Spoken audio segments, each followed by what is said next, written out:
Tawagin ko yung mga natatas ng kamay na dismiss daw. Tingnan natin si Lita.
naman ni Ray. Opo, ma'am.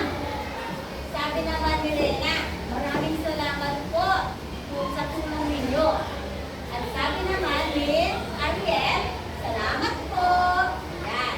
Ano yung mga magagalang na salita na ginamit ni Ray, Rena, at ni Ariel? Yes. Salamat po. Very good. Opo, ma'am. Thank you po. Yes. Yes. So, gumamit ba sila ng magagalang na salita? Yan natin. Gumamit ba? Okay. Gumamit sila ng magagalang na pananalita sa pakikipag-usap sa kanilang guro. Yan. Yan ang ating tatalakayin ngayon. Sa anong sitwasyon dapat gamitin ang mga magagalang na salita? Ayan. O, pangatlo na yan, ha? Yung una, yung pagbabit. Pangalawa, yung paghingi ng paumanhin. Very good. Okay, ngayon naman, yung sa pakikipag-usap sa nakatatanda. Ano daw ang gagamitin kapag nakikipag-usap sa nakatatanda? Yan. O. O at? Opo. Yan. Gamitin ang po at opo. Halimbawa, pakipasa nga ang halimbawa. Regina. Yan. Matanda na ba si Lola? Siyempre, maganda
magagalang, kami ang magalang na pananalita. Diyan, Aris, siya ay...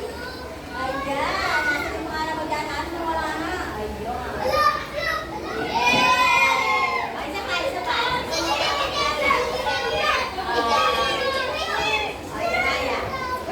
Ano naman, ako naman ngayon si Lola.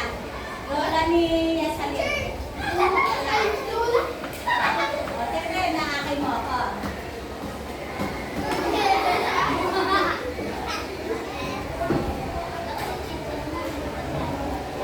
Very good, very good. Napalakpan nga natin si Jaraya. Si Jaraya na maraming dalawa. Maraming dalawa. Asan si Makarabina? Jaraya! Ano ang pangalan mo? Ayun. Ayun. Ay, yung tao sa baba. Ayan. Ay, isa pa, isa pa.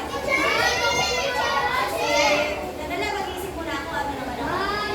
Nag-practice na si Michelle. Nag-isip ako ano. Kasi guess ko siya. Ako naman yung kaibigan ni Katsu. Hindi ako kilala na sila. Ay, dito ka naman naman. Dito ka. Kami naglalaro kami ni kalaro kami. Basketball ko yan.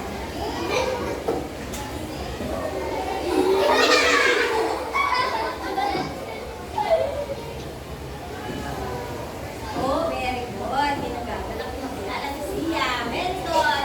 Akin na laro na si Sia. Okay. Sia. Tanong na lang Sia. Okay. Nagamit ba ni Aris, ni Sia at ni Jiraya yung mga galang na salita na ginagamit at nagpapakilala? Okay, very good. Kailangan pag nagpapakilala, magpag-usap ng formal. Formal na magpag-usap. No?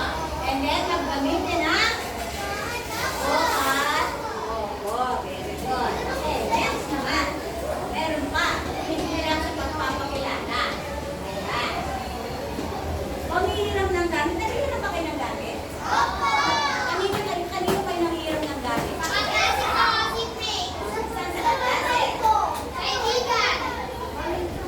Kaibigan na yung school. Sa mga ate. Okay. Paano natin magagamit ang mga magagalang na salita sa paghihiram ng gamit? Ano yung mga salita ang gagamitin? Ayan. Gamitin ang salitang maaari po ba? Ibasa mo, Marian? Tayo ka, Marian. Ready po ba? Yes, ito yung mga magagalang na salita na pwede natin gamitin. Pakibasa nga, everybody.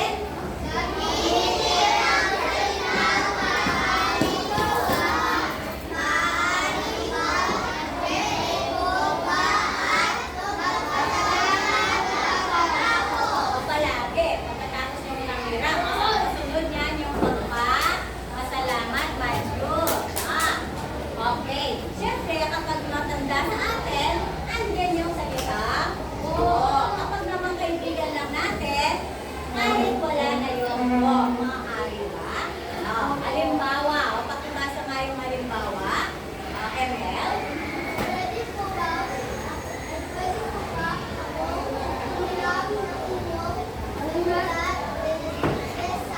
Okay. Pwede ba ako nila lang yung kanulat? Nesa. Ayan. Ginamit yung pwede. Yung salita? Pwede. Yung basta mo na lang kukunin na gano'n. Basta na lang makukunin. Gabet. Basta na lang makukunin ang hinihirap. Hindi. Kailangan ay humira.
Hello ba? Hello ba? Oh, sige, sige. Oh. Ha? Paano po? Tapos parang magpapakilala. Oh, Jiraya.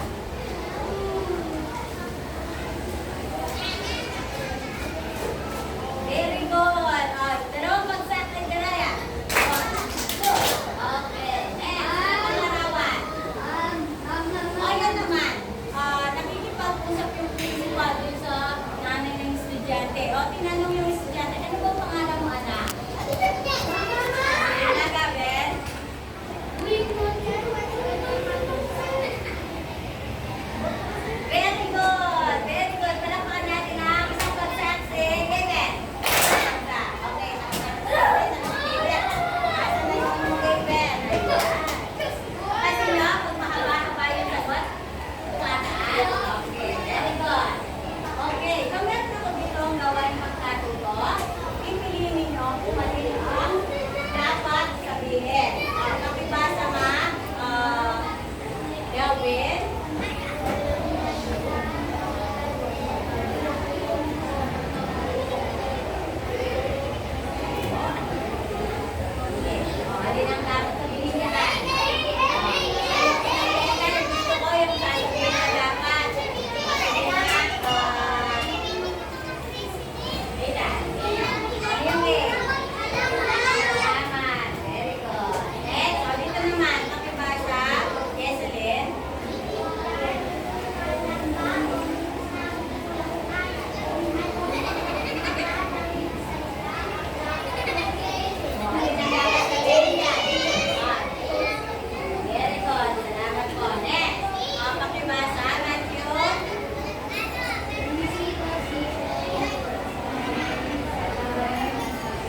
natin sila ginagamit? Bakit?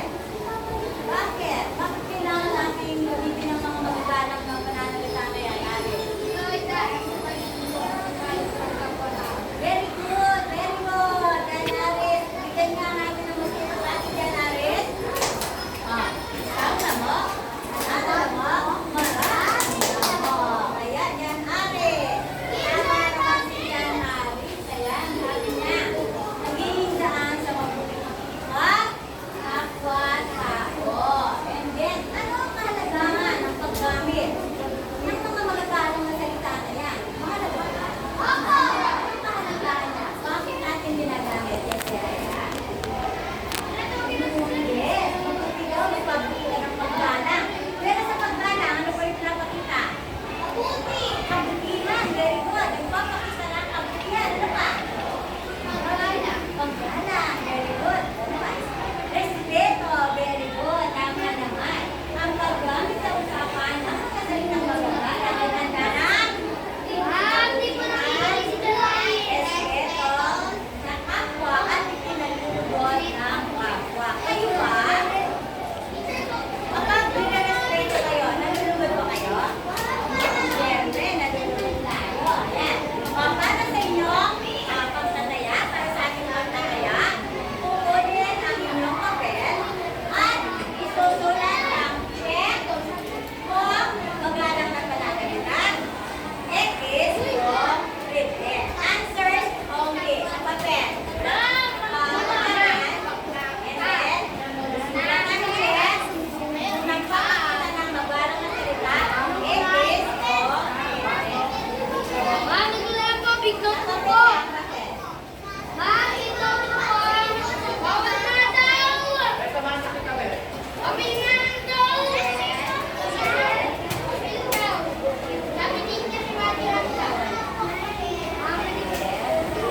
Kuha ng papel, sulat ang pangalan. Answers only.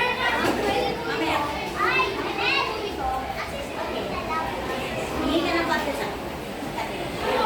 Papel lang, no? Okay. Sige, sasagot.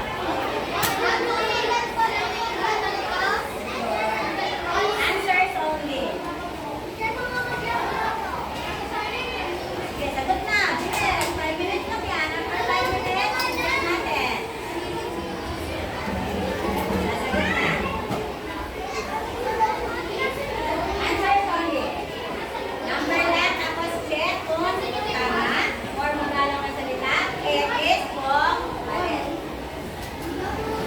Ayan, kung nakisulat ko, sagot lang. One na agad.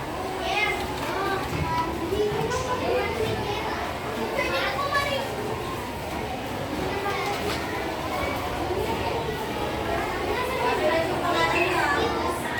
Sulat yung pangalan niyo. Baka walang pangalan. Hindi ko ma-record.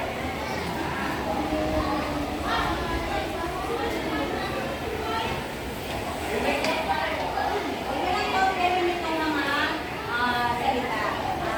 Sagot na kaagad. Answer ito.